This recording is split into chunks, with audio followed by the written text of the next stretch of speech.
Il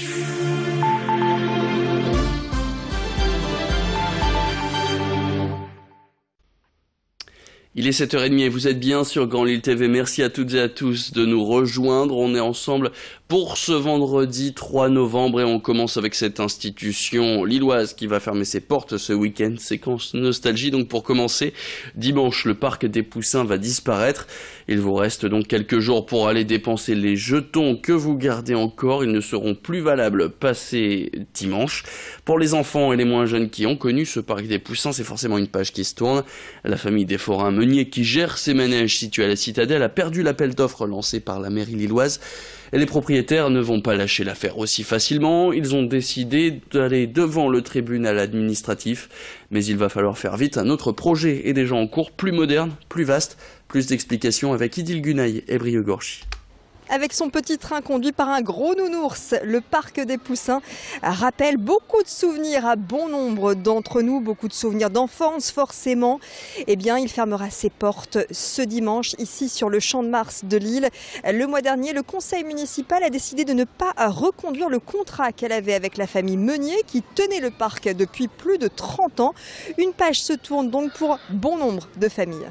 C'est beaucoup de tristesse parce que moi je l'ai connu quand j'étais petite, donc l'intérêt c'est de transmettre aux générations suivantes. Et puis j'espère que ça va trouver un second souffle, qu'il y aura des attractions à peu près du même type, abordables et puis agréables pour toutes les familles, quoi. Donc c'est la grosse crainte, c'est de savoir ce qu'on va faire à la place. Ça aurait été bien que le parc soit repris en gardant les mêmes manèges et les mêmes... Ça aurait bien trouvé une solution en fait pour maintenir cet endroit-là, quoi. Les enfants sont super contents de revenir et c'est vraiment dommage que ça continue pas. Le côté familial ici était vraiment agréable. Il faudra voir ce que ça donne après, mais a priori on n'aura pas envie de revenir tout de suite, quoi. C'est très triste parce que moi je l'ai connu étant tout petit, à peu près je crois de l'âge d'Éden. On a toujours venu, que ce soit avec nos enfants, petits-enfants. C'était dommage aussi que ils ont un petit peu fait payant le zoo. Ça nous empêche un peu de profiter et c'était un but de promenade toujours aux vacances scolaires, que ce soit pour eux ou pour nos enfants ou pour petits-enfants. Bon, dommage que tout s'arrête. Parce qu'en fait, j'aime bien faire les tours. Et puis il y a quoi dans le petit train devant? Un nounours. Qui doit être aussi vieux que mamie. Non? La ville de Lille a décidé de faire confiance à un nouvel exploitant, Thierry Féhéry, organisateur de la grande fête lilloise du cirque sur l'esplanade de Lille, également propriétaire du parc d'attractions Bal-Parc à Tournehem dans le Pas-de-Calais. Son projet sera baptisé Cita Park et ouvrira ses portes en avril prochain. En attendant le printemps, si vous souhaitez vous aussi encore profiter un peu du parc des Poussins, vous avez jusqu'à dimanche 19h.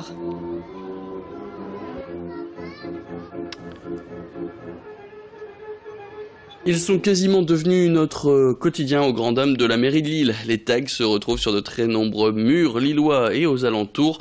Alors si la question esthétique se pose pour certains d'entre eux, c'est le prix du nettoyage qui préoccupe surtout la municipalité. Chaque année, 460 000 € de budget de la ville est consacré à l'enlèvement de ces tags. 7 fourgons de la société Stop Grave sont en charge de nettoyer les murs lillois, que ce soit avec de l'eau chaude, du sable ou encore en repeignant les façades. Des opérations parfois complexes, à l'image de cette opération où s'est rendu notre journaliste Brieux Gorchi.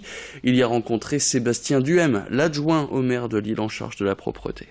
C'est malheureusement, je dirais, ou fort heureusement pour l'usager, la ville qui paye pour un montant d'ailleurs annuel de 463 000 €, puisque la prestation, le marché public comprend donc 463 000 € à l'année de prestations TAG sur la ville de Lille. C'est comme tout de l'argent gâché, vous savez, de la même manière quand on nettoie nos quartiers et qu'on fait 9 millions d'euros de nettoyage que nous ne devrions pas faire et que nous pourrions consacrer notamment par exemple à construire une crèche, bien sûr que c'est de l'argent gâché par des incivilités. Et puis nous sommes donc vendredi, ce qui est synonyme peut-être de sortie pour certains. Voici le portrait de cette édition, celui d'un endroit bien connu des fêtards nordistes, direction Bailleul, où son célèbre manoir nous a ouvert ses portes. Depuis maintenant 45 ans, l'endroit tourne à plein régime les week-ends grâce à deux frères qui ont repris l'affaire. Qu'ils soient lillois, calaisiens, lensois, dunkerquois, tous se retrouvent au manoir. Rencontre avec les deux patrons, signé Alexis Tessier.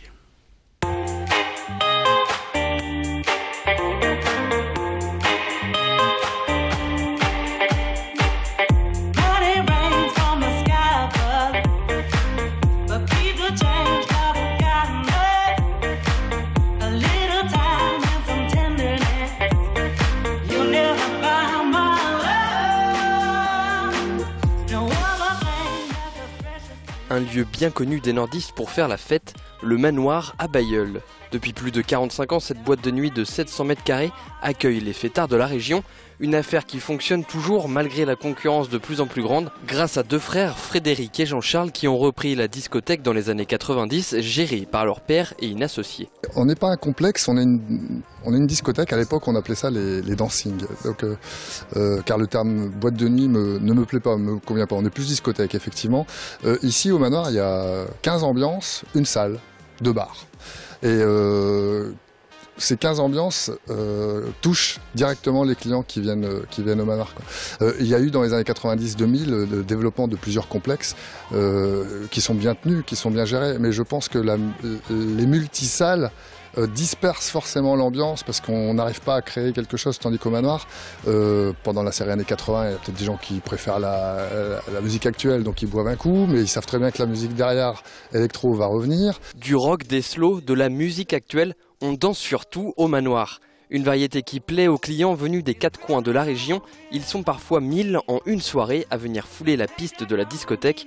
Une diversité de clientèle qui fait la force de cet endroit. Il n'y a pas de personne plus importante qu'une autre ici, tout le monde est important.